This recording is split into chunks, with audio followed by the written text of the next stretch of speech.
오늘 함께 읽으실 말씀은 빌립보서 3장 3절에서 12절 말씀입니다. 빌립보서 3장 3절에서 12절 말씀입니다. 번갈아 읽으시면 마지막 함께 읽으시겠습니다. 하나님의 성령으로 봉사하며 그리스도 예수로 자랑하고 육체를 신뢰하지 아니하는 우리가 곧 설레파라. 나도 육체를 신뢰하며 만일 누구든지 하나님과 육체를 신뢰할 것이 있는 줄로 생각하면 나는 더 그러하리니 나는 8일 만에 할례를 받고 이스라엘 족속이요 베냐민 지파요 히브리인 중 히브리인이요 율법으로는 바리새인이요 열심으로는 교회를 박해하고 율법에 이르는 힘이 없는 자. 그러나 무엇이든지 내게 유익하던 것을 내가 그리스도를 위하여 다 해로 여길 뿐이더라. 또한 모든 것을 해로 여기면 내 주 그리스도 예수를 아는 지식이 가장 상당히 있느니라. 내가 그를 위하여 모든 것을 잃어버리고 그리스도를 여기면 그리스도를 얻고 그 안에서 발견되려 함이니 내가 가진 의는 율법에서 난 것이 아니요 오직 그리스도를 믿음으로 말미암은 것이니 곧 믿음으로 하나님께로부터 난 의라. 내가 그리스도와 함께 하나님의 공로와 모든 세상을 할 것이라며 예수이심을 중보하다. 어떻게 해서든지 죽은 자 가운데서 부활하여 이루려 하는 함께 읽으시겠습니다. 내가 이미 얻었다 하는 것 아니요 온전히 이루었다 하는 것 아니라 오직 그리스도 예수의 적임과 된 그것을 잡으려고 달려가더라. 네. 강사 목사님을 소개하도록 하겠습니다. 한병수 전도사님께서는 중앙대학교 수학과를 후학번으로 졸업하시고 중앙대학교 대학원 경제학 석사를 받으셨으며 심신대학교 신학대학원 목회학 석사를 받으셨습니다. 그리고 칼빈 신학대학원 신학 석사를 받으셨고 칼빈 신학대학원 박사 과정 중이십니다. 우리 한병수 전도사님 나와서 말씀 전해주실 때 많은 은혜 받으시길 바랍니다.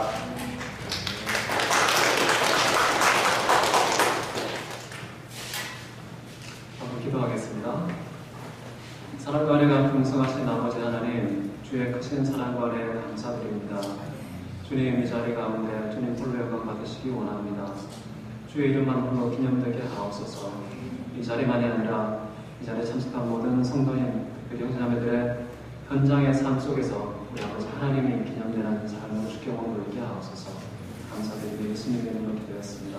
네. 설교를 하다 보면 제가 좋아하는 말씀만 골라서 하게 됩니다. 왜냐하면 딴 거는 잘 알지를 못하니까 제일 잘하는 것으로 골라가지고 설교를 하게 되는데, 제가 이 말씀을 제일 좋아해서 여러 번 한 것 같아요. 여기만 아니라 딴 데서도 이 말씀을 갖고 늘 말씀을 나눕니다. 제가 가장 성경에서 중요한 말씀이다 라고 생각하는 것 중에 하나가 뭐냐면요, 창세기 15장 1절 말씀입니다. 아브라함에게 하나님께서 나타나셨죠. 두렵고 떨림으로 본토 친척 아비집을 떠나서 사방이 죽음의 그림자가 휩싸였던 그런 굉장히 두렵고 떨리는 현장에서 하나님께서 나타나셔서 아브라함아 두려워 말라 라고 하시면서 나는 너의 방패요 너의 지극히 큰 상급이니라 이런 말씀을 하셨거든요. 근데 이 말씀을 잘 생각해보면 하나님 자신이 우리에게 방패도 되시면서, 그러니까 두려워하지 않아도 되고, 동시에 하나님 자신이 우리에게 상급이 되시니까 두려워하지 않아도 된다는 겁니다. 우리가 살다 보면은 무엇을 잃을까가 두려워서 행동과 생각을 결정할 때가 참 많습니다. 그런데 하나님께서 우리에게 주시는 선물 또는 상급이 되셔서 우리가 소유할 수 있도록 자신을 우리에게 주겠다고 말씀하신 그 내용이 우리가 두려워하지 않아도 된다는 내용과 결부되어 있어가지고 이것을 우리가 단순하게 생각하기가 어려운 그런 대목이라고 할 수 있습니다. 왜 하나님께서 우리에게 선물로 주어진 바 되시는 것이 우리가 두려워하지 않아도 되는 근거가 되는 것인지 한번 생각해 볼 필요가 있겠죠. 하나님께서 당신을 주신다라고 했을 때 주시는 것이 뭐냐 생각해 보면 우리가 난감하게 이를 데가 없습니다. 왜냐하면 그분은 보이지도 않는 영이신데, 그리고 어떤 분량으로 측정되지 않는 무한하신 분인데다가 영원하신 분인데다가 불변하시고 전능하신 분인데 도대체 유한하고 연약하기 짝이 없는 인간에게 소유가 된다는 자체가 도대체 뭘 의미하는 건지, 그 개념이 어떤 것인지 아무리 짬물을 굴려봐도 알 수가 없습니다. 여러분도 그렇게 많이 생각 안 해봤겠지만 저도 이제 40 조금 넘었는데요, 이 정도 살아서 생각해내서 깨달을 만한 내용이 아니라는 것을 알고 손을 들었습니다. 그러나 제가 그래도 조금 깨달은 것만큼만 나누어도 우리가 서로 말씀 안에 교제가 있겠다라고 생각해서 이 자리에 섰거든요. 준다는 게 굉장히 중요한 것입니다. 그럼 사도 바울이 이런 말을 했죠. 우리에게 있는 것 중에 받지 아니한 것이 어디 있느냐? 하나님 편에서 생각한다면 우리에게 있는 모든 것은 주셨다. 이렇게 말할 수 있겠죠. 우리 편에서 보면 받았다고, 하나님 편에서 보면 모든 걸 주셨다는 겁니다. 우리에게 있는 것 중에 받지 않은 것이 하나도 없다고 했을 때에 그럼 우리에게 있는 것이 도대체 뭔지 한번 생각해 보시기 바랍니다. 여러분의 이렇게 번칠한 외모가 있겠죠. 여러분의 젊음이 있겠죠. 여러분의 학식과 재능이 있겠죠. 여러분을 둘러싼 배경과 환경이 있겠죠. 가정이 있겠죠. 괜찮으면 애인까지 있겠죠. 그리고 좀 괜찮으면 아주 보장된 미래가 여러분에게 있을지도 모르겠습니다. 도대체 나에게 있는 것이 뭔지, 나는 어떤 걸 갖고 있는지, 근데 그 모든 카운트할 수 있는 가진 모든 것이 내가 스스로 취해서 결과적으로 내게 주어지고 소유되는 것이 아니라 하나님께서 주셨다는 것입니다. 근데 이것이 조금 더 확장된 내용이 사도행전 17장 25절 보면 나옵니다. 하나님께서는 친히 우리에게 생명과 호흡과 만물을 주시는 분이다. 이렇게 말씀하고 있어요. 이거 모든 만물, 내게 있는 거든지 내가 있다고 생각하지 않은 다른 모든 만물까지 다 포괄해가지고 하나님께서 주지 않은 것이 하나도 없다는 선언이에요. 과거에 줬다가 말한 것이 아니라 지금 현재 친히 주시고 계시는 분으로 소개되고 있다는 것입니다. 하나님은 이렇게 주시는 분이다. 뭘 봐도 우리가 하나님이 뭔가를 주셨다는 주시는 하나님, 그런 하나님을 만나게 되잖아요. 하나님께서 주셨다는 이 동사, 어떤 행위, 하나님께서 어떤 행동을 취하신 것, 그런 행동에서 우리가 어떤 것을 읽어야 하냐면 우리가 가장 궁금한 것은 그거잖아요. 하나님은 누구신가? 하나님을 아는 지식, 그것이 가장 고상하잖아요. 주시는 하나님이라고 했을 때 그러면 하나님이 도대체 누구신가? 이렇게 묻게 되면 하나님은 주시는 분이구나 하는 하나님의 속성을 우리가 읽고 알아야 된다는 것입니다. 하나님은 우리에게 주시는 분이다. 이거 꼭 기억하시기 바랍니다. 근데 중요한 것은 우리에게 뭔가 주어서 우리로 하여금 소유하게 하셨을 때 도대체 뭔가 우리가 소유했을 때는 어떤 일들이 일어나는지 그걸 한번 생각해 볼 필요가 있어요.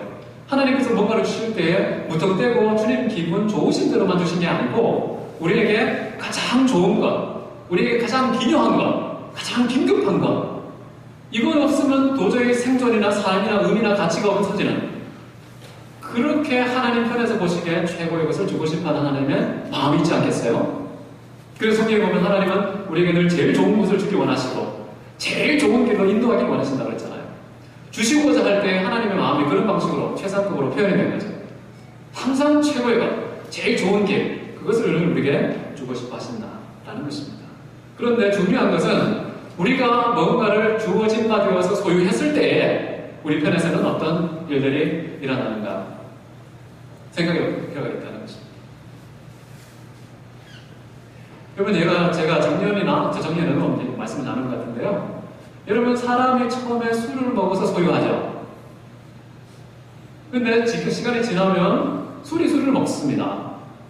근데 나중에 가면은 결국 술이 사람과 그 인생을 먹습니다. 내가 소유한다고 생각한 그것이 오히려 내가 그 소유에 당한다 되는 그런 것이 소유의 독특한 속성이다.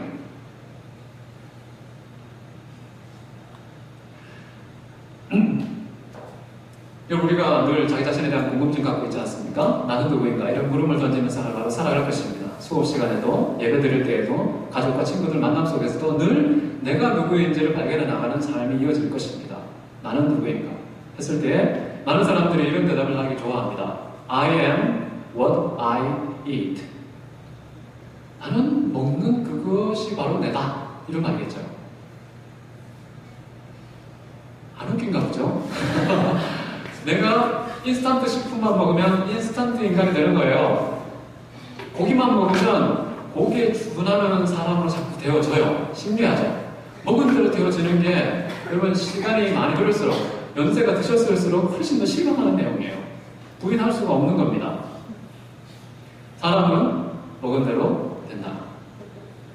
근데 인간이 무언가를 소유한다고 했을 때요, 그 소유하는 방식의 가장 대표적인 성격이 먹는다는 거예요. 그런 방식으로 소유하는 거예요. 물론 이렇게 우리가 뭐 통장에 있어서 그 계좌로 입금되어서 내 이름으로 딱 찍히는 그런 액수가 있으면, 아, 이거 내가 소유했구나. 내 명의로 뭔가 저금이 되겠으니까 내 돈이다. 라고 해서 소유권을 그런 방식으로 이해를 합니다.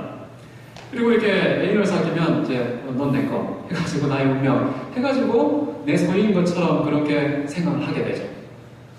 근데 그 소유가 뭔지는 아직도 애매모호해요. 그게 정확하게 무슨 뜻인지 아래가 알지 못하는 상황 중에 뭔가 소유하고 있다는 착각 속에 그냥 만족하면서 사는 것 뿐입니다. 정말 소유하는 것이 뭔지 우리는 그것을 잘 모르는 것이죠. 이 소유한다는 것은 가장 중요한 개념이 내가 무언가를 소유할 때 소유한다고 생각하는 그 소유가 나로 하여금 소유당하게 만든다는 거예요. 그게 굉장히 중요합니다. 내가 막 술을 마시는데요. 그런데 나중에는 술이 나를 지배해서 술이 이끄는 대로 휘청휘청거립니다. 그게 소유를 당하는 대표적인 현상이죠. 그리고 이 세상에 술과 같이 중독성이 없는 게 뭐가 있습니까? 모든 것이 정도와 양태만 다르지 중독성을 갖고 있어요. 먹고 소유하면 그 소유물에 의해서 내가 소유당한다 되는 것입니다. 어떤 사람이 엄청나게 죽음을 경계하고 거부하고 반응을 하면서 살아가는데 결국에 그 죽음에 사로잡힌 바 된 삶을 사는, 종노릇하는 그런 삶을 살게 쉽죠. 죽음과 늘상 붙어 다니고 의식하고 생각하고 씨름하다 보니까 그렇게 가까이 밀착 교제를 하면서 죽음과 더불어 살아가다가 결국엔 일평생 그 종노릇하면서 이 죽음의 노예가 되어서 일평생 살아가는 삶을 살아갈 수밖에 없다는 것이죠. 저는 하나님께서 우리가 무언가를 소유할 때 소유한 바 된다는 사실을 잘 알고 계신다고 믿습니다. 그렇다면 하나님께서 그런 인간의 연약한 속성, 뭔가 가지고 있는 것이 늘 그것에 근거해서 생각하고 내가 뭔가 가지고 있으면 그 소유에 근거해서 행동을 취하고 늘 그 소유가 기준이 되고 중거점이 되어서 비로소 우리 삶이 영위가 되는 그런 소유의 독특한 속성, 소유하고 많은 속성, 그런 소유의 본성을 알고 있는 하나님께서 우리에게 뭔가 주고자 했을 때에 여러분 뭘 주고 싶어 하시겠어요?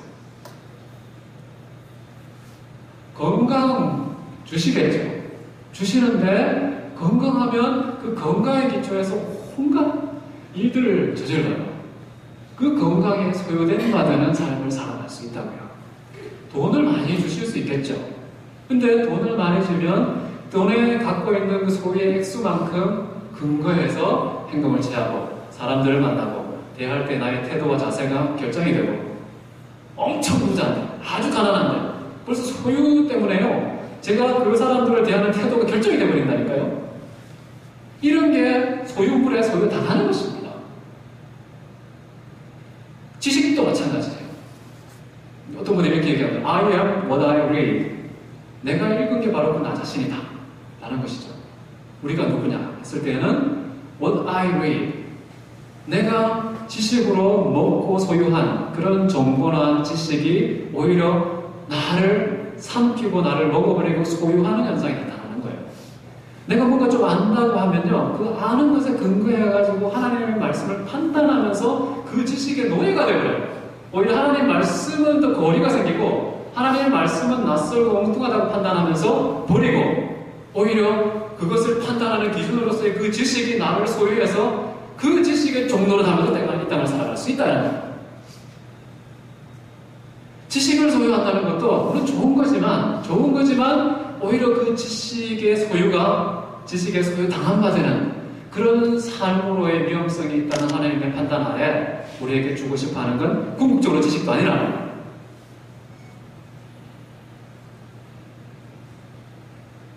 지혜도 그렇습니다.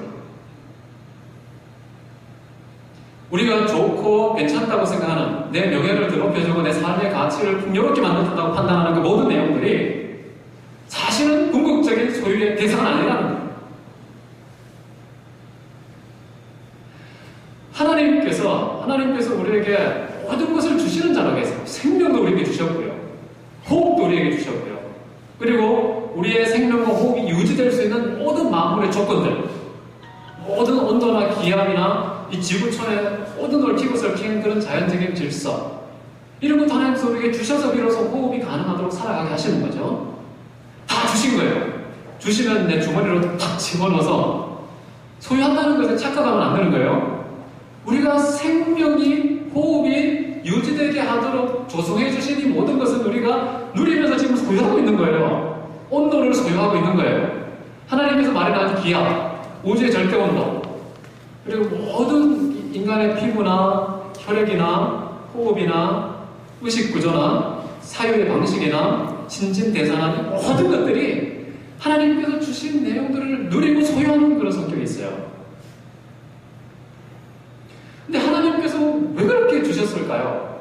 내게 가진 것 중에 받지 않은 것이 하나도 없도록 모든 것을 주시는 하나님. 그 하나님이 우리에게 알고 싶어 하시는 그 궁극적인 그 개념과 의미가 전 두 가지가 있다고 생각합니다. 하나님께서 우리에게 뭔가를 주시는 행위를 취하셨을 때는 이 두 가지를 알고 싶어 하신 거예요. 첫째, 하나님은 주시는 분이다. 하나님의 속성이 되는 거죠. 하나님의 내면세계, 하나님의 어떠함을 우리가 알 때 주시는 분이다. 이게 굉장히 중요해요. 우리가 찬양을 막 드리고 주님을 예배하고 괜찮은 삶을 선행을 하면서 구제를 하면서 사람들의 칭찬과 존경을 받는 그런 삶을 살아가면서 뭔가 하나님께 그 영광의 보탬이 됐다고 생각하면서 드렸다고 생각하는 경향이 있잖아요. 그렇게 말하면 안 되고 받아주신 거예요. 늘 하나님은 주시는 분이지 우리한테 뭔가 챙겨가지고 착복하려고 하시는 분이 아니에요. 하나님은 주시는 분입니다. 모든 것이 우리에게 주어졌다는 것이 증거하고 있어요. 동일한 입술로. 두 번째 의미는 뭐냐? 하나님은 주시는 분이다 라는 하나님의 속성과 관련해서 우리가 이해해야 되고, 두 번째는 뭐냐면요, 하나님께서 뭘 봐도 모든 만물이 이구동성으로 우리에게 증거하는 내용이 뭐냐면 하나님 자신이 우리에게 주어진 바 될 것이다. 그런 거예요. 우리에게 있는 것 중에 받지 않은 것이 하나도 없고 하나님 편에서는 그 모든 것을 주신 분인데, 이 주어진 이 모든 것은 어쩌면 하나님 자신이 우리에게 주어진 바 된다는 그 본질의 비유에 불과할 수 있다는 것입니다. 하나의 성공에 불과하다는 거예요. 우리가 지금 누리고 있는 건강, 우리가 누리고 있는 공동체, 내가 자라온 가정의 배경, 우리가 지금 공부하고 있는 이 삶의 현장, 캠퍼스라고 하는 이곳이 지금 많이 누르고 있지만 정말 행복해서 내가 살만난다고 생각하는 그 모든 요소들이 아무리 달콤한 소의 꿀보다 더 달콤하다 할지라도 아직까지는 그것이 비유라는 것입니다. 하나님께서 정말 우리에게 주고 싶어하는 그 선물에 비한다면 그건 비유에 불과하고 서곡일 뿐이다 라는 것입니다. 그러니까 하나님 자신이 우리에게 주어진 바 된다는 것이 위로가 되지 않습니까? 우리가 지금 갖고 있는 것을 박탈당할지 모른다는 그 공포와 두려움, 심지어 그 내용 중에는 내 생명도 포함되어서 생명이 박탈될지 모르는 것이 늘 우리에게 두려움의 요소 아니겠어요? 공포의 대상 아닙니까? 내 생명이 끊어질 수 있다는 그 내용. 근데 하나님께서 생명과 호흡과 마음을 주셨는데 그 주신 것이 생명도 포함되어 있는데 그 생명도 그럼 하나님께서 궁극적으로 이렇게 주고자 하는 마지막 선물은 아닐 수 있다는 생각을 할 수 있겠죠. 우리 자신의 생명과 삶이 상대화되는 것만큼 기분 나쁘고 절망적인 것이 없을 수도 있겠어요.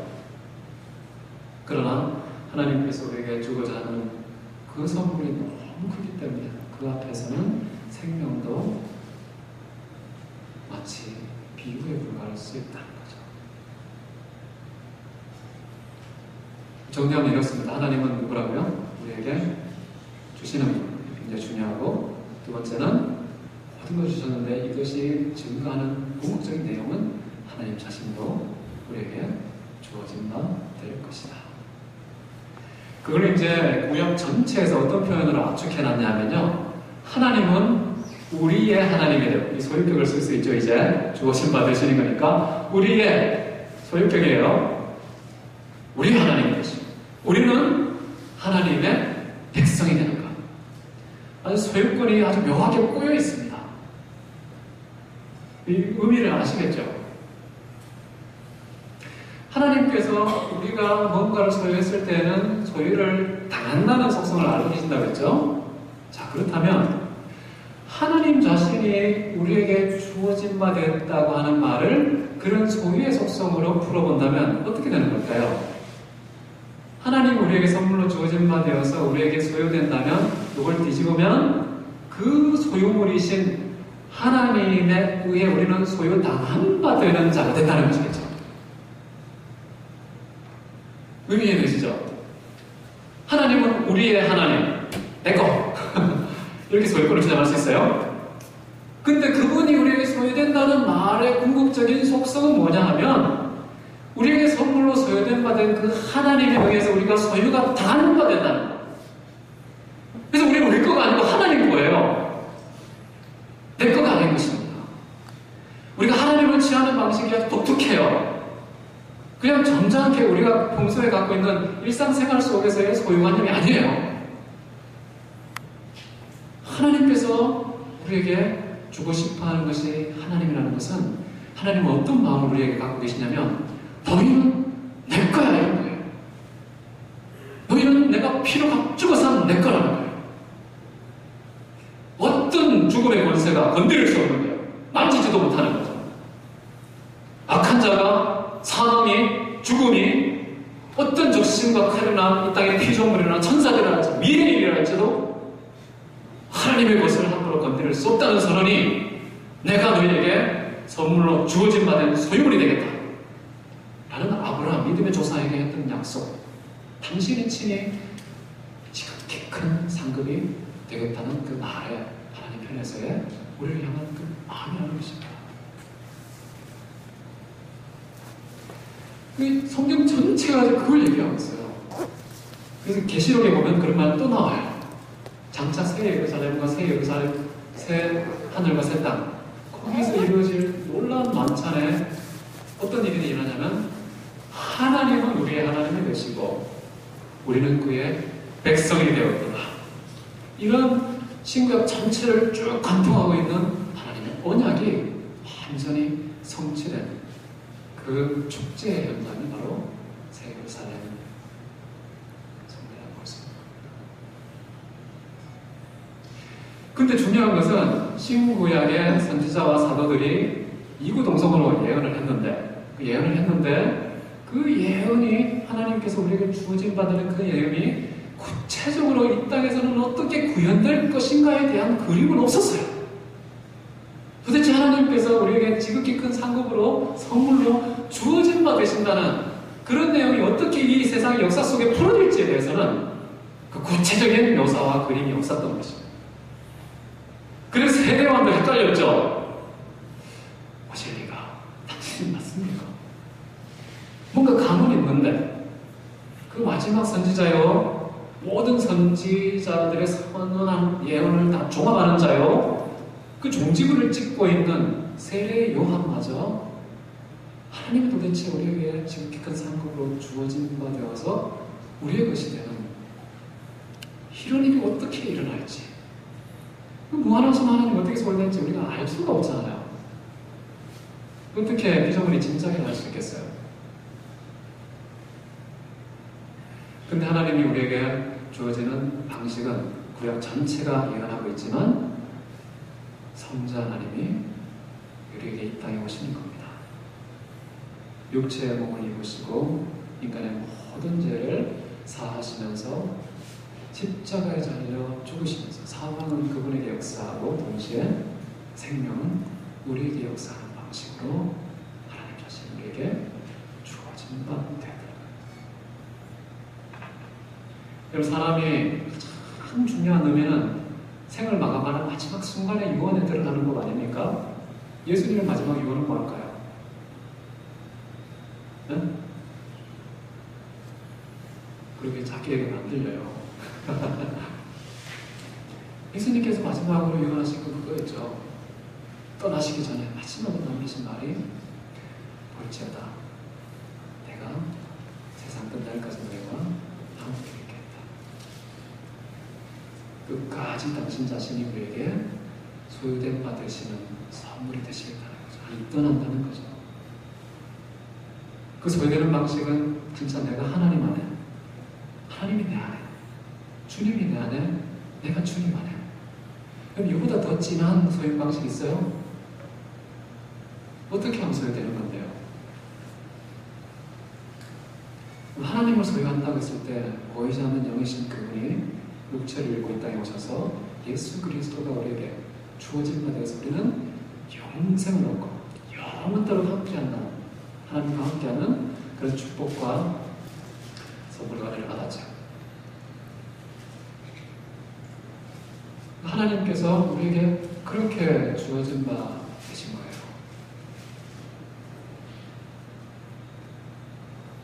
근데 중요한 것은요, 예수님께서 이 땅에 오셔서 우리에게 주어진 바 되셨는데, 사도 바울이 오늘 읽은 본문에 근거해서 보면은, 사도 바울이 제일 알고 싶고 자랑하고 싶었던 게 뭐였을까요? 오늘 본문 여기에 나오진 않지만, 내가 그리스도 예수와 그의 달리신 십자가 외에는 알지도 않기로 작정하고 자랑치도 않겠다고 선언했습니다.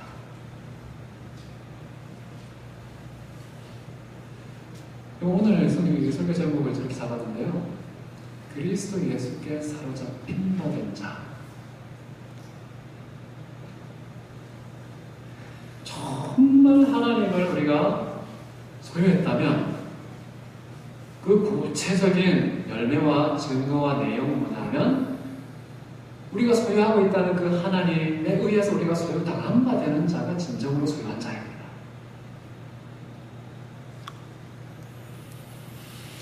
그리스도 예수에게 사로잡힌 바 된 자는요, 어떤 자냐면 참으로 그리스도를 소유한 자입니다. 근데 그 그리스도 예수는 어떤 분이냐면요, 우리에게 죽으러 오셨어요. 우리의 모든 죄를 사하고 용서하셔서 아버지 하나님과 화평케 하시려고 이 땅에 오셨습니다. 우리가 주시는 하나님을 우리가 소유하게 되면, 만약에 우리가 소유한 그 하나님에 의해서 소유당한 바 되었다면 우리는 주는 자가 되지 않고서는 하나님을 소유했다고 말하기가 참 어렵겠죠. 주시는 하나님을 소유했다면 그 주시는 하나님의 소유당한 바 자의 삶은 주는 자의 삶이겠죠.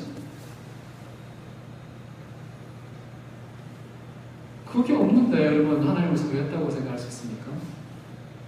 왜 주는 자가 받는 자보다 복된대요? 주는 자가 받는 자보다 복되다는 건 내가 주는 자로 있다는 것이 비로소 하나님 앞에 내가 사로잡힌 바 되어서 역으로는 내가 하나님을 소유하고 있다는 그런 하나님 소유의 증거이기 때문에 내가 준다는 행위 자체가 복인 건 아니에요. 그거는 열매고 우리의 가시적으로 드러난 증거죠. 근데 그것이 증거하는 바는 뭐냐면 정말 너희가 하나님을 제대로 소유하고 있구나. 주시는 그 하나님을 소유하고 있는 자로서 그에게 사로잡히면 누구든지 주는 자의 삶을 살아갈 수밖에 없는 그 삶의 열매를 맺고 있다는 자체가 하나님을 소유한 증거이기 때문에 복된 겁니다. 하나님을 소유한다는 그 영광과 복이 여러분 그 조그마한 벌레와 마른 막대 같은 인생이 어떻게 감당할 수 있겠어요? 근데 그게 현실이 되게 하셨다니까요. 그게 실제라니까요. 하나님께서 우리에게 주고 싶어하는 정말 중요한 그것을 우리에게 주셨다니까요. 그게 감동이 안 되고 그것이 우리의 삶의 동기가 되지 않고 하루하루 살아가면서 그분을 인정하고 범사에 그분께 감사할 수밖에 없는 그런 내용으로 가슴 깊은 곳에 뿌리 내려 있지 않으면 늘 받고 있다. 그런 생각을 하기가 쉽습니다.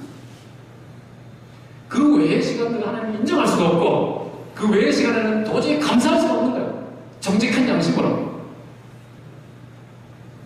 그러나요, 하나님이 우리에게 주어진 바 됐다는 것은 주어지신 그분에 우리가 사로잡히는 거예요. 만약에 예수 그리스도께서 우리에게 소유가 됐다면 그분이 걸어가신 십자가의 길, 그 길에 우리가 사로잡힌 바 되는 사람이 진정으로 그리스도를 소유한 자입니다.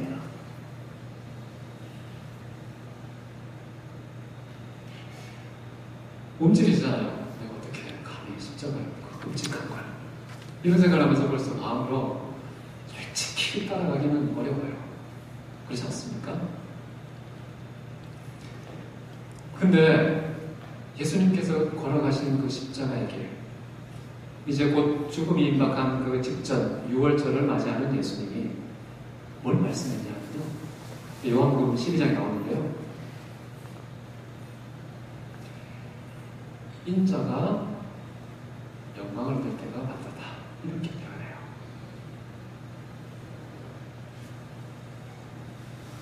예수님 정신 나간 건 아니에요. 이제 막에 마리아가 막게 항육 함께 엎드려가지고 300데나리온 되는 그 비싼 걸 발 씻는데 고비했던 그것은 예수님의 죽으심을 준비한 사건이었죠. 그러면서 예수님께서 그 마리아를 책망하고 있는 유다를 오히려 책망하면서 가만히 두라고, 저가 나의 죽음을 얘기하고 있다. 오히려 어떤 말까지 하냐면 내 복음이 증거되는 곳곳마다 이 여인의 행실을 기념해라. 이런 말까지 했어요. 도대체 가난한 자를 도와줄 수 있었을 그 향유옥합의 가치가 죽음 앞에서 예수님의 죽음을 기념하는 내용이 얼마나 가치 있는 거고 진정한 의미를 가졌길래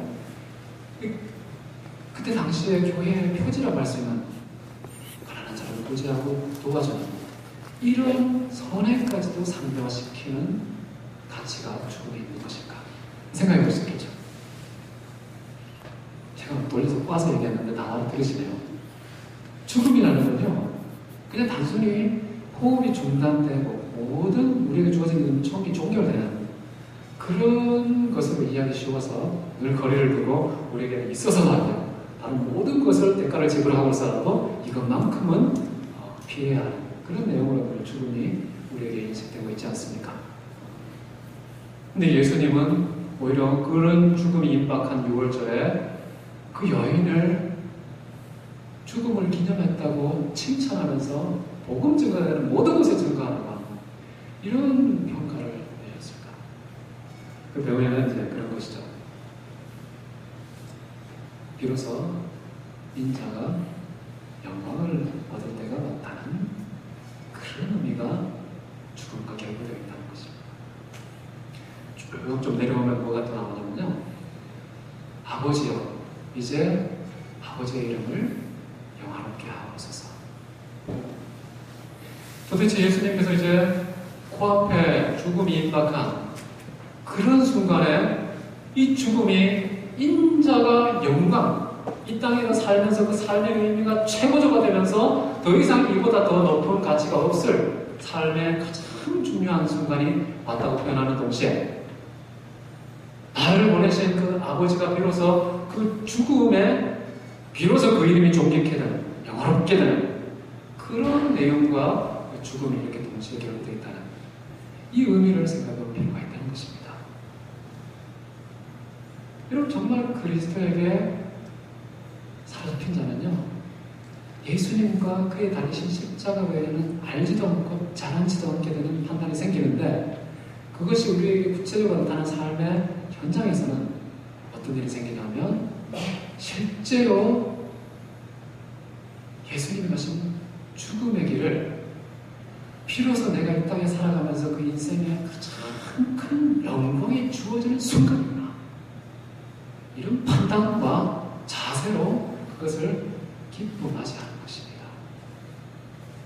이때가 비로소 하나님의 이름은 가장 영화롭게 되고 그분의 이름이 가장 크게 존귀케 되는 그런 것이 바로 죽음이 임박한 그런 것입니다. 그래서 예수님께서 뭐라고 하세요? 하나님의 일이 땅에 들어서 죽지 않으면 하늘 그대로 있고 죽음은 많은 열매를 맺느니라. 누구든지 죽고자 하면 살 것이고 누구든지 살고자 하면 죽을 것이다. 소유와 그 소유물에 의해서 소위 당한 바 되는 이 내용의 이 역설적인 엇갈림을 아시겠어요? 살고자 하면요, 그 살고자 하는 그 악착 같은 그 삶의 의지에 결박돼서 그 사람은 죽은 것처럼 살아요. 근데 정말 죽은 자는요, 어떤 것에도 매이지 않는 완전한 자유 속에서 제대로 사는 삶을 살아갈 수 있습니다. 사는 자처럼 사는 거죠. 하나님 완전한 분이시죠. 완전한 자유가 그분에게만 있으시죠. 전능하신 분이죠. 매이지가 않으시는 분이죠. 그 마음에 원하시는 것을 반드시 하시는 분이시죠. 그 편파를 굽힐 자가 아무도 없죠. 근데 하나님을 우리가 소유하면은 그분에게 소유당한 바 되는데, 그분에게 소유당했을 때에 우리에게 주어지는 그 완전한 자유라는 것, 그 무한한 영광이라는 것, 이루 말할 수 없는 그 하나님을 소유한 그 기쁨과 만족과 영광이 이 땅에 다른 어떤 것과도 비교할 수 없다는 거예요. 오늘 본문의 사도 바울은 가진 게 참 많았어요. 히브리인 중에 히브리인, 바리새인 중에 바리새인이었고, 최연소 산헤드린 공회원에 등극했던 사람, 얼마나 똑똑하고 왕성한 활동에 육체로 말할 것 같으면 잘할 것이 너무 많은 거예요. 가진 것 중에 받지 않은 것이 없는데 하나님 주신 그 모든 것들을 누리면서 잘할 것이 얼마나 많은지 모르겠어요. 그런데 그 모든 것을 배설물로 여기게 돼요. 그것을 오히려 해로운 것으로 여기게 돼요. 왜요? 그 주어진 유한한, 잠시 썩어 없어지고 말 그것에 대해서 내가 소유당한 바 되는 것이 해로운 거죠. 진정한 소유의 대상이 아니라는 걸 알았던 것입니다. 해롭고 그건 잠깐 있다가 배설되고 마는 거예요. 맛있는 거 아무리 먹어보십시오. 그거 다 배설물 돼요. 지나가는 것이죠. 진정으로 우리가 소유해가지고 있으면 그 사람은 병이 걸립니다. 소유할 게 따로 있어요. 세상 것 소유하면 탈락이 돼 있어요. 해롭단 말이에요. 배설물이라. 근데 우리가 착같이 눈물 흘리며 금식하면 배설물 주십시오. 기도할 때가 참 많아요. 작심하고 그렇게 기도할 때가 얼마나 많은지 모르겠어요. 여러분 뭐 구하고 싶습니까? 정말 여러분 소유하고 싶은 게 뭐겠습니까? 하나님께서 여러분으로 하여금 소유하고 싶어 하시는 그 궁극적인 소유의 대상은 또 누구입니까? 하나님 자신이 지극히 큰 상급이다 라고 말할 때는요, 하나님에 의해서만 여러분이 사로잡힌 바 되어야 비로소 생명이 있는 삶을 사는 겁니다. 진정한 자유의 삶을 사는 겁니다. 그 진리가 여러분을 자유케 하는 거예요. 진리를 소유하면요, 그 진리가 우리를 자유케 한다니까요. 소유한 진리에 우리가 매인바 되는 것이 진정한 자유가 되는 현상입니다. 땅에 매이지를 않습니다. 내가 갖고 있는 돈의 액수에 얽매이지가 않습니다. 내가 갖고 있는 관계성 속에서 해야 될 말, 하지 말아야 될 말, 내가 취할 행동이 막 제어를 받지가 않아요. 하나님 앞에서의 그 완전한 상상할 수 없는 모든 것에 자유할 수 있다고 사도 바울이 말하고 있습니다.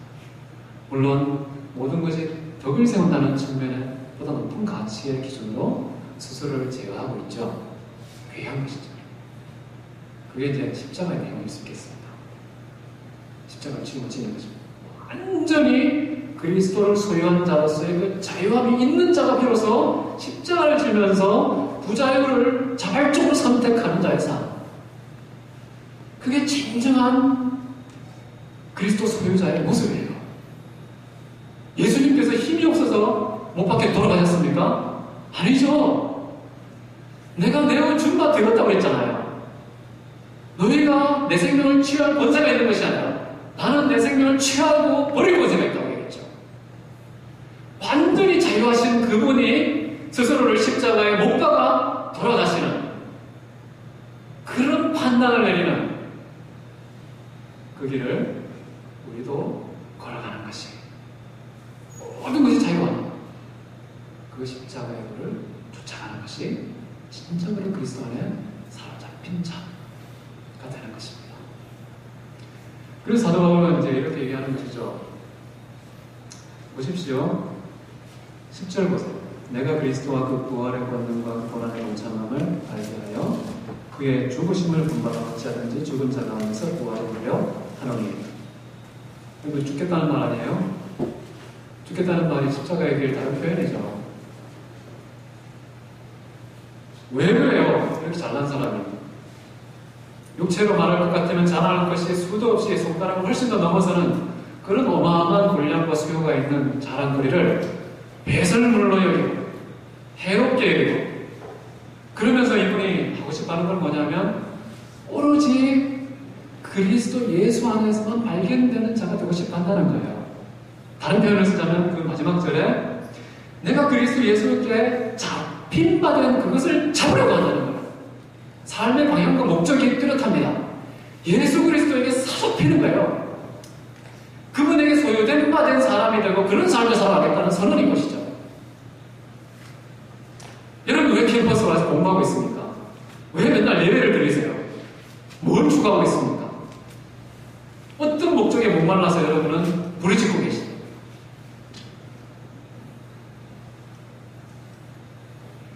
이미 하나님께서 우리에게 예수 그리스도로 말미암아 당신을 지극히 큰 상급으로 주신 바 됐습니다. 중요한 것은 가지고 있어도 소유할 줄 모르는 게 문제예요. 예수 그리스도, 하나님 자신을 소유하는 방법은요. 우리가 또 예수님을 봐야 돼요. 예수님 자신이 우리에게 하나님께서 당신을 선물로 주신 바 된 가장 궁극적인 증거 내용인 동시에 예수님을 뭘 봐야 되냐면 어떻게 소유하지? 이건 뭐냐면요. 아까 제가 이렇게 소유하는 대표적인 방법이 뭐라고 했습니까? 먹는 거. 먹는 거요. 예수님께서 생각하는 먹는 거 뭐예요? 무슨 말씀이에요? 너무 정석을 하지 말고 그게 아니고 맞지만 다르게 표현되어 있잖아요. 말씀 그러면 아직도 나랑 이렇게 구별된 대상이에요. 근데 아직 먹은 거 아니에요. 그런 거죠. 말씀 그러면 아직도 밖에 있는 셈이에요. 그럼 소유한다는 것은 그 양식이 비로소 내게 양식이 될 때 비로소 소유된 거잖아요. 근데 예수님께서 수가성 여인하고 대화한 다음에 제자들이 찾아왔을 때 먹을 걸 들고 왔어요. 근데 아주 제자들의 목적은 뭐겠어요? 하나밖에 없겠죠. 먹을 걸 대접하는 거예요. 먹을 걸 구하고 먹을 걸 대접하는 게 지금 목표예요, 그 사람들은. 근데 그런 목표에 집중되었을 때 그 먹거리에 관련된 교훈을 하시는 거예요. 내 양식은 그거 아니거든 하시면서 내 양식은 아버지의 뜻을 온전히 이루는 그것이니라. 하나님의 뜻을 온전히 이루는 게 비로소 내게 양식이 된다는 거예요. 먹는다는 거죠. 비로소 제대로 뭔가를 소유한다는 겁니다. 우리는 하나님 입에서는 모든 말씀 먹고 사는 자들이죠. 하나님 말씀 비로소 양식이 될 때는 언제일까요? 아, 말씀 홀리 너무 진리야 이렇게 감동하는 거예요. 그런 방식으로 먹기도 하지만 그런 아직도 준비해요. 제대로 먹는 때는 그 말씀이 하늘에서 이루어진 것처럼 이 땅에서 이루어지는 아버지의 뜻이 나를 통해 성취되는 그때가 비로소 그것이 내게 양식이 되는 거예요. 그럴 때 비로소 내가 말씀을 소유하는 자가 되는 거예요. 예수님께서 아버지 하나님을 소유하는 방식, 내가 아버지 안에, 아버지가 내 안에 이런 고백을 하셨을 때 그 소유하는 방식이 뭐냐면 내가 아버지의 뜻을 다 온전히 이루는 것이 바로 그것이 내 양식이다. 비로소 내가 아버지의 사랑 안에 거하고 내가 주님 안에 가는 이런 것은 바로 양식과 관련된 것이고 양식이 먹어졌을 때에는 바로 하나님의 뜻이 이루어지는 것과 관계되어 있다는 거죠. 그 뜻이 완전히 다 이루었다 했을 때가 언제일까요? 죽음의 때예요. 그 죽음의 때가 비로소 양식을 제대로 내 것으로 소유하고 아버지가 내 안에 내가 아버지 안에 이런 방식의 소유가 이루어진 그런 인자의 영광을 얻을 때가 온 거죠.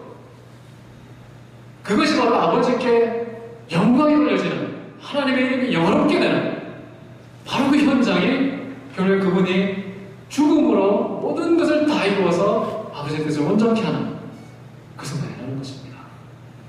여러분 이 땅에 몇 태어났습니까? 예수님 보내신 거 아니에요? 아버지가 독생자를 보내신 것처럼 독생자를 우리를 보내신 거 아니에요? 그 예수님의 십자가를 짊어지고 살도록 우리에게 부르신 거죠.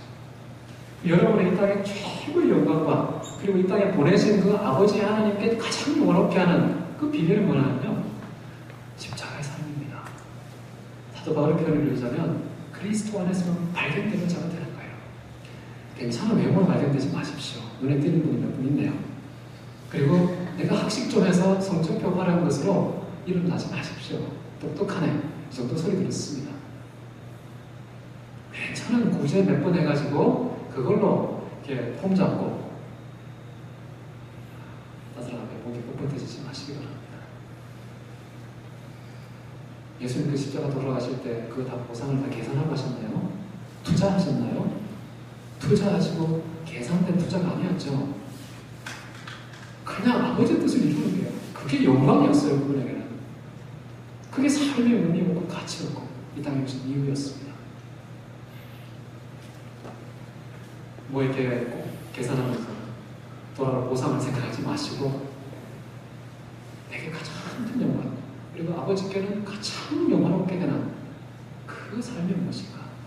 그게 바로 그리스도 안에서 하나님의 형상을 온전히 이루는, 그래서 그리스도 안에서만 발견되는, 그래서 내가 그리스도에게 갇힘받은 삶을 사는 것, 뭘 해도 그것에 갇혀서 사는 사람이라는 것이 주변에서 고백되고 증언되도록 살아가는 것, 그것이 여러분에게 영광이고 하나님께는 가장 큰 영광이 되는 줄 믿습니다. 우리 모두가 그리스도 예수께 사로잡힌 바 되시기를 바랍니다. 다 같이 기도하겠습니다. 사랑이 많으신 하나님 아버지, 정말 마른 막대기와 같고 만물보다 심히 부패하고 거짓된, 정말 아무런 값이 없는 저희들을 부르시고 잠 삼으시고 이 누추한 말구이보다 더 낙취하고 더 추한 우리 마음에 영원토록 소유된 받으시기 위해서 선물 놓으신 주님, 그것이 우리 평생의 감사가 되게 하옵소서. 이 땅에 주시는 하나님을 늘 증거하는 주는 자의 삶을 살아갈 수 있는 근거가 되게 하여 주시기를 원합니다. 독생자의 생명을 맡기지 않고 우리에게 주셨는데 그런 주신 하나님 앞에 사로잡힌 바 되어서 일평생에 우리의 생명과 삶을 맡기지 않고 주는 자로 주시는 하나님을 증거하는 삶 살아갈 수 있게 하옵소서. 이곳에 모인 모든 우리 형제자매들 공부하며 미래를 준비하고 있습니다. 이들의 미래를 통하여서 주님이 담대하고 아름답게 선포되고 증거되기 원합니다. 성령께서 붙들어 주시고 진리로 그 앞뒤를 호위해 주시고 하나님의 영광과 의가 그들에게 기쁨과 만족이 되게 하옵소서. 감사와 찬송드리며 살아계신 예수님의 이름으로 기도했습니다. 아멘.